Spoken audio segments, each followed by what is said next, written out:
বিহার টপকাতে না পারলে পশ্চিমবাংলার সীমানাতেও ঢুকতে পারবে না। নির্বাচন কমিশনকে ব্যবহার করে ভোটার লিস্ট নিজের মতন করে বিজেপি সাজাতে চাইছে। জ্যোতিবাবু কনস্টিটুয়েন্সিতে জ্যোতিবাবুকে ভোট করতে দিচ্ছে না, এটা তো আর পাড়ার কংগ্রেস করেনি, রাজ্যের কংগ্রেস, এমনকি ইন্দিরা গান্ধীরও ক্ষমতা হয়নি। বেআইনি কাজ যদি কিছু না হয় তাহলে পশ্চিমবাংলায় ৭২-এর ভোট হলো কি করে?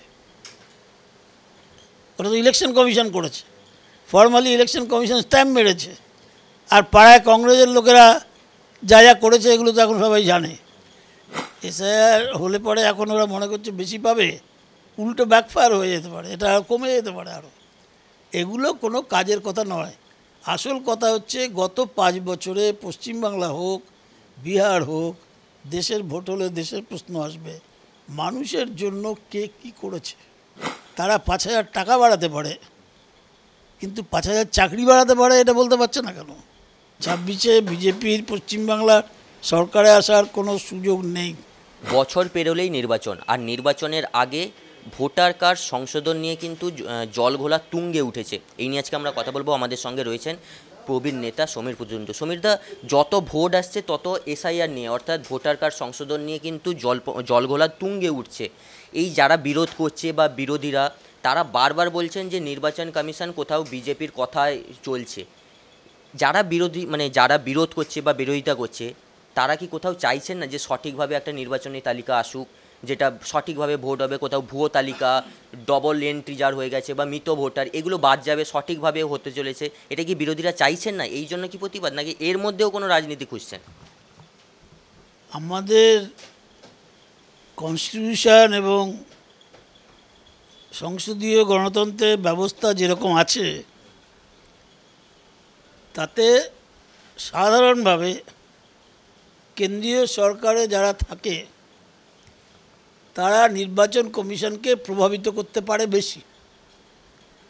কখনো কখনো তাদের সিদ্ধান্ত অনুযায়ী নির্বাচন কমিশনার মনোনীত হয়, এবং এর ফলে আমরা অতীতেও দেখেছি কেন্দ্রীয় সরকারে যারা আছে, ভোটার তালিকা, নির্বাচন কমিশন এই সংক্রান্ত যা বিষয়, তা নিয়ে নতুন কোনো পদক্ষেপ হলে কেন্দ্রীয় সরকারে যে দল আছে তার বিরোধীরা আপত্তি করে।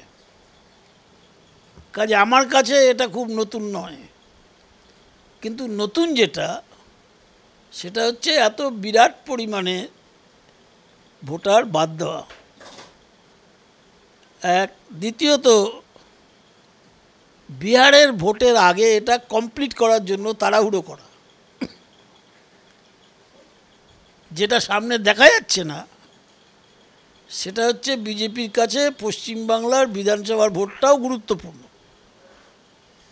বিহার টপকাতে না পারলে পশ্চিমবাংলার সীমানাতেও ঢুকতে পারবে না। বিহার টপকাতে পারলে পশ্চিমবাংলার সীমানার ভেতরে ঢুকে বসে আছে, চেষ্টা করবে কি করে সরকারে আসা যায়। এই পরিকল্পনা থেকে নীতি বহির্ভূত পথে সংগঠিতভাবে এটা যারাই রাজ্যের সরকারে থাকে, বুথ লেভেল যে ইলেকশন কমিশনারের এজেন্ট হয়, তার নাম যে যাই দিক, তা সাধারণভাবে সরকারি দলের বেশিরভাগ লোক হয়। রাজ্য সরকারে যারা থাকে তাদের বেশিরভাগ লোক সুযোগ পায়। সে সিপিএম যখন ছিল তারাও নিয়েছে, কংগ্রেসও নিয়েছে, তৃণমূলও নিচ্ছে, অন্যরাও রাজ্যে রাজ্যে নিচ্ছে, বিজেপিও নিচ্ছে। কিন্তু আমরা ইদানিং দেখছি প্রশাসনকে ব্যবহার করে নীরবে ভোটের দখল নেওয়ার একটা পরিকল্পিত উদ্যোগ বিজেপি সরকার কেন্দ্রীয়ভাবে নিচ্ছে। অতীতে যা যা করা হয়েছে তাতে লোকে অনেকটা টের পেত, কারণ আওয়াজ হতো একটা। আর এখন প্রশাসনিক ক্ষমতাটা ব্যবহার করে, প্রশাসনিক কাঠামোকে ব্যবহার করে, নির্বাচন কমিশনকে ব্যবহার করে ভোটার লিস্ট নিজের মতন করে বিজেপি সাজাতে চাইছে। এখানে একটা প্রশ্ন করব। আপনি বললেনও যে কেন্দ্র যখন কেন্দ্রের সরকার থাকে, তার অঙ্গুলি হেলনে কোথাও গিয়ে নির্বাচন কমিশন চলতে থাকে। এটা কি আগেও হয়েছে? স্বাধীনতার পর থেকে এইরকম ঘটনা? কাগজ খুললে দেখা যাবে ইলেকশন কমিশনের বিরুদ্ধে রাজ্যে অন্য সরকার থাকলে বরাবরই কিছু না কিছু অভিযোগ উঠেছে এবং কিছু বেআইনি কাজও হয়েছে। বেআইনি কাজ যদি কিছু না হয় তাহলে পশ্চিমবাংলায় ৭২-এর ভোট হলো কী করে? ওটা তো ইলেকশন কমিশন করেছে, ফর্মালি ইলেকশন কমিশন স্ট্যাম্প মেরেছে। আর পাড়ায় কংগ্রেসের লোকেরা যা যা করেছে এগুলো তো এখন সবাই জানে। কাজে এটা তৃণমূলের আমলে আমরা ভোটের পর কি দেখছি, এই 3টে ভোট হয়ে গেছে, ভোটের পর দেখছি বিরোধীদের কোনো অভিযোগ নেই। ভোটের আগে বলছে কেন্দ্রের বাহিনী চাই, যা চাইছে তাই পাচ্ছে। ভোটের আগে বলছেন ইলেকশন কমিশনের নজরদারি বাড়াতে হবে ইত্যাদি, যা চাইছে তাই পাচ্ছে। ভোট হয়ে যাওয়ার পর ভোটের দিন বিরোধীরা বলছে ভোট ভালো হয়েছে, বড় কোনো অভিযোগ নেই। রেজাল্ট বেরোবার পর বিরোধীরা শূন্য হয়ে গেছে। এই যে একটা অবস্থা, তাতে আমরা এবারে নতুনত্ব হচ্ছে 24-এর ভোটের পর বাইরে থেকে দেখতে যাই লাগুক, লোকের মধ্যে বিজেপি কিন্তু আগের থেকে শক্তিশালী হয়নি। এমনকি হরিয়ানা, মহারাষ্ট্র দুটো রাজ্যের ভোটে জেতার পরেও হয়নি। আর এখন যদি ওরা বিহারে কোনো কারণে জিততে না পারে তাহলে মানে 29-এর লোকসভা ভোট নিয়ে টানাটানি পড়বে। পশ্চিমবাংলায় ঢোকার কোনো চান্স নেই। আর যদি বিহারে ঢুকতে পারে তাহলে পশ্চিমবাংলায় ঢোকার চেষ্টা করবে, তাহলে 29-এর লোকসভার ভোটে আবার ফিরে আসতে পারে। ফলে এটার সঙ্গে বিজেপির বাঁচা মরার ব্যাপার যুক্ত হয়ে গেছে। আর বিরোধীদের দিক থেকে আমি বলবো মন্দের ভালো হয়েছে এই যে ছত্রভঙ্গ বিরোধী দল তাকে বিজেপি এক করে দিয়েছে, ঐক্যবদ্ধ করে দিয়েছে। এই পদক্ষেপ না নিলে বিরোধীরা আজকের মতন ঐক্যবদ্ধ অবস্থায় থাকতো না। যদিও বিরোধীদের মধ্যে কংগ্রেসের নেতৃত্বে চলা না চলা ইত্যাদি নিয়ে কিছু টানাপোড়েন আছে, কিন্তু তবুও তারা তো সবাই মিলে এর বিরুদ্ধে দাঁড়িয়েছে। ফলে বিজেপির এই ভুল পদক্ষেপের জন্য মন্দের ভালো এটা হতে পারে, আমি জানি না শেষ পর্যন্ত কী হবে, যে বিরোধীরা এর বিরুদ্ধে যে ঐক্যবদ্ধভাবে দাঁড়িয়েছে তার ভালো ফল আমরা পেতে পারি। সমীরদা, এই যে এসআইআর নিয়ে এতক্ষণ কথা হচ্ছে, এই এসআইআর কিন্তু 2002 সালেও হয়েছিল। তখন মুখ্যমন্ত্রী বুদ্ধদেব ভট্টাচার্য এবং কেন্দ্রে কিন্তু বিজেপি সরকার, অটল বিহারী বাজপেয়ী প্রধানমন্ত্রী। আর বর্তমানে মানে 2025-এও দাঁড়িয়ে কেন্দ্রে বিজেপি, নরেন্দ্র মোদী রয়েছে এবং রাজ্যের তৃণমূল। এবং এই সময় যেভাবে আক্রমণ করা হচ্ছে যে নির্বাচন কমিশন, মানে কোড আনকোড বলছি, বিজেপির দালাল হচ্ছে নির্বাচন কমিশন, এই রকম যে আক্রমণ হচ্ছে 2002 সালেও সেম একইভাবে হয়েছে। এই রকম আক্রমণ সেই সময়ও ছিল, মানে সেই রকম রাজ্য সরকার মাঝখানেও ছিল, এটা ওর মাঝখানেও ছিল। আমি তো বললাম ৭২-এর ভোট তা হয় কী করে? জ্যোতিবাবু কনস্টিটুয়েন্সিতে জ্যোতিবাবুকে ভোট করতে দিচ্ছে না, এটা তো আর পাড়ার কংগ্রেস করেনি, রাজ্যের কংগ্রেস, এমনকি ইন্দিরা গান্ধীরও ক্ষমতা হয়নি। ওরা ব্যবহার করেছে ইলেকশন কমিশনকে। তলায় কংগ্রেসিরা, মাস্তানরা, সরকারি অফিসার ইত্যাদি তারা ভূমিকা নিয়েছে, তারা চাকরির স্বার্থে সরকারি দল তার কথা অনুযায়ী চলেছে, কিন্তু আলটিমেটলি তো ফর্মালি ইলেকশন কমিশন সার্টিফিকেট দিয়েছে। কিন্তু সেই সময় কি প্রতিবাদ এইরকম হয়নি, মানে এইভাবে প্রতিবাদ? তখনকার মতন মিডিয়া এত স্ট্রং ছিল না। তখনও প্রতিবাদ হয়েছে, কিন্তু তখন মিডিয়া এত প্রচার হয়নি। এখন মিডিয়াতে, বিশেষ করে ইলেকট্রনিক্স মিডিয়া, তারপরে এখন পোর্টাল এসছে, ফলে কোটি কোটি লোকের মধ্যে ছড়িয়ে যাচ্ছে, সকালেরটা দুপুরের মধ্যে ছড়িয়ে যাচ্ছে। কাজেই তার কারণে বেশি হই হচ্ছে। সমীরদা, আপনি বিহারের কথা বললেন, এখনও পর্যন্ত 60 লক্ষের বেশি মানে বাতিলের সংখ্যা উঠে আসছে এবং বাংলায় বিজেপি যে আনুমানিক একটা সংখ্যা বলছে যে 1 কোটির বেশি মানুষ মানে ভোটার তালিকা থেকে বাদ হতে পারেন, মানে যে ভুয়ো ভোটার বা মৃত ভোটার বা ডুপ্লিকেট ভোটার, এটা বলা হচ্ছে। তাহলে আমরা যদি বিধানসভা বা লোকসভা দেখি, সেখানে কিন্তু ভোটের মানে বিজেপি এবং তৃণমূলের ভোটের পার্থক্য 1 কোটির কম রয়েছে। এইখানে যদি 1 কোটির বেশি বাতিল হয়, 26-এ কি কোনোভাবে বিজেপি সরকারে আসতে পারে বা কোনো চান্স রয়েছে? কোনো চান্স নেই, ওসব কোনো চান্সই নেই। 26-এ বিজেপির পশ্চিমবাংলার সরকারে আসার কোনো সুযোগ নেই। এখন তৃণমূল, সিপিএম, কংগ্রেসের উপর নির্ভর করছে পশ্চিমবাংলার সরকারটা কেমন হবে। এটার মানে এই না হয় যে তৃণমূল একচেটিয়া পেয়ে যাবে, নাও হতে পারে, এবং সিপিএম কংগ্রেস শূন্যের ঘর নাও পার হতে পারে। তাহলে পাবেটা কে? ও সবটা অনিশ্চিত আছে, লোকের হাতে আছে। এখনই ভোটের আসর তো সবাই সাজায়নি, তারপরে কিছুটা অনুমান করা যাবে, বলা যাবে। কিন্তু মূল কথা হচ্ছে পশ্চিমবাংলায়, বিহারে ভোটের আসর দখল করার জন্য বিজেপি এখন যেটা করছে, এই ভোটের লিস্টের ওপর দাঁড়িয়েই তারা বলেছিল বিহারে আরও সিট পাবে, তারা পশ্চিমবাংলায় আরও সিট পাবে বলেছে। পশ্চিমবাংলায় উল্টো 8টা সিট হারিয়েছে, কমে গেছে। তখন এসআইআর হয়নি। না হোক, এই ভোটার লিস্টের ওপরেই তো ভোটটা হয়েছে। এসআইআর হলে পরে এখন ওরা মনে করছে বেশি পাবে, উল্টো ব্যাকফায়ার হয়ে যেতে পারে, এটা কমে যেতে পারে আরও। এগুলো কোনো কাজের কথা নয়। আসল কথা হচ্ছে গত 5 বছরে পশ্চিমবাংলা হোক, বিহার হোক, দেশের ভোট হলে দেশের প্রশ্ন আসবে, মানুষের জন্য কে কী করেছে। বিজেপি মানুষের জন্য জিনিসপত্রের দাম বাড়িয়ে দিয়েছে, ভোট তার ওপরে হবে। বেকারি বেড়ে গেছে, ভোট তার ওপরে হবে। বিরোধীরা যদি আরও ঐক্যবদ্ধ শক্তিশালী থাকতো তাহলে এতক্ষণে সবাই বলে দিত তাই। বিজেপিও পণ্ডশ্রম করতো না, এত পরিশ্রম করতো না। কিন্তু এখন এক্ষুনি যা পরিস্থিতি রয়েছে তাতে বিহারে গতবারই তো বিজেপি হেরে যাওয়ার মতন অবস্থা ছিল। কয়েকটা সিটে তারা জোর করে ইলেকশন কমিশনের বাহিনীকে ব্যবহার করে হারিয়ে দিয়েছে। এবং জোট সরকার এখন জোট সরকার মানে বিহারে বিজেপি জোট সরকার। গতবার তাদের জেতার কথা ছিল না, তারা জেতেনি হিসেব মতন, তাহলে হেরে গেছে গতবার। তারপরে পার্লামেন্ট ইলেকশনে আরও খারাপ রেজাল্ট হয়েছে। তারপরে ওখানকার বিরোধীদের ঐক্যটা আগের থেকে ভালো হয়েছে।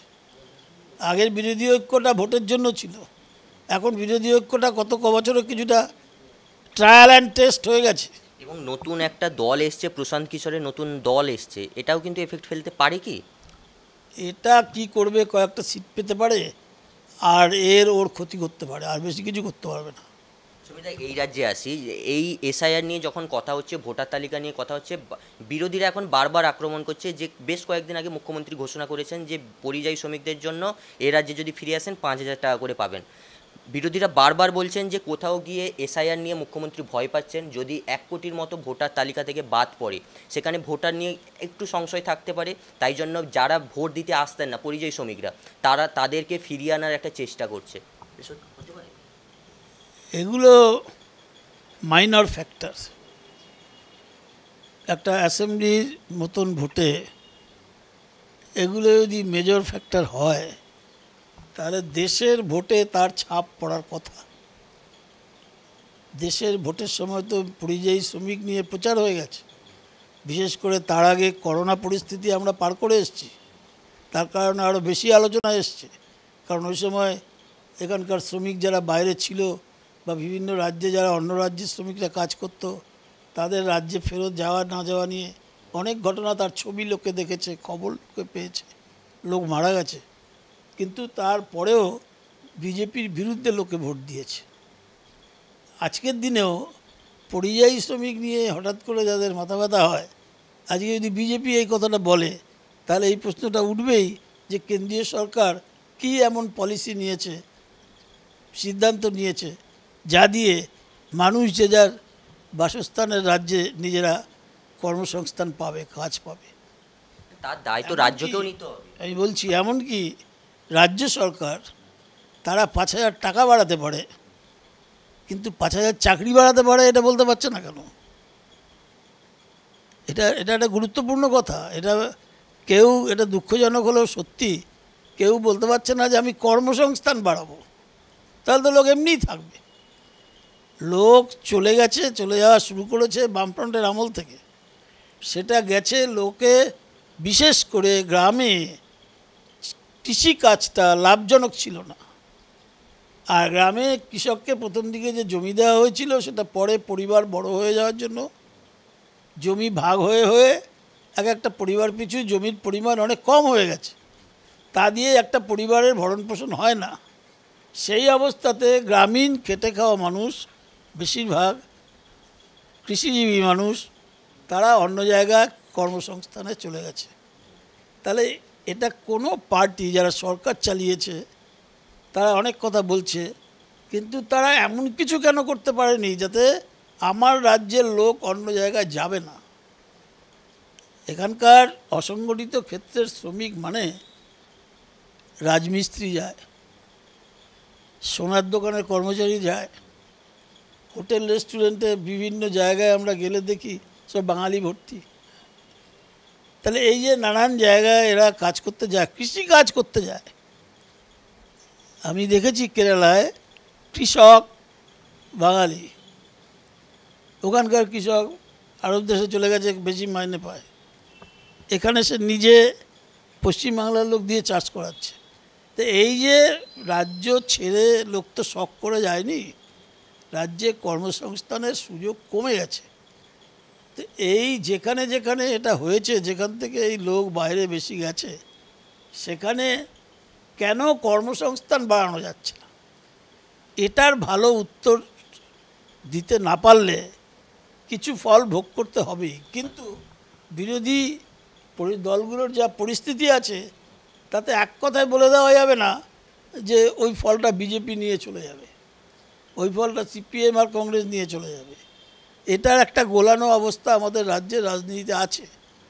চারটে শক্তিতে ভাগ হয়ে আছে, তিনটে বলা যায়, কিন্তু বিজেপি কংগ্রেসকে আলাদা দেখলে চারটে, বাকি আমাদের মতন দলগুলোকে আমি আলাদা ধরছি, মেইন ফোর্স। তো তারা যেভাবে সরকার চালিয়ে এসছে, তারপরে মানুষের কাছে গ্রহণযোগ্যতা কমে যাওয়ার জন্য এখন এমন এমন কথা বলতে হচ্ছে যেগুলো তাদেরই বিরুদ্ধে ব্যাকফায়ার হয়ে যাচ্ছে। এমনকি দিল্লিতে যে বিজেপি আছে, আজকে সিট জেতার জন্য এত কথা বলছে, কিন্তু তাদেরই কাজ তাদের বিরুদ্ধে চলে যাচ্ছে। সেগুলো সংশোধন মেরামত না করে ওদিকে প্রশাসন আইন ব্যবহার করে কেন্দ্রীয় সরকার বিজেপি তারা চেষ্টা করছে রাজ্যে রাজ্যে কী করে ক্ষমতা ধরে রাখা যায়, আর এদিকে রাজ্যের মানুষকে সন্তুষ্ট করার মতন কিছু কথা বলে রাজ্যের ভোট কী করে ধরে রাখা যায় তার চেষ্টা হচ্ছে। এর মধ্যে দাঁড়িয়েও পশ্চিমবাংলার মানুষ বিবেচক মানুষ, বাস্তববোধ সম্পন্ন মানুষ।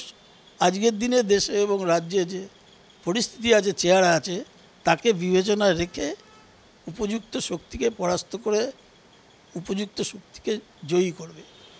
একদম, আমাদেরও চোখ থাকবে, নির্বাচন সামনেই রয়েছে। ক্যামেরায় গৌতমের সঙ্গে সুমন, চ্যানেল হিন্দুস্তান। বিভিন্ন বিষয়ে ভিডিও পেতে চ্যানেল হিন্দুস্তানের ইউটিউব চ্যানেল সাবস্ক্রাইব করুন www.youtube.com/channelhindustan।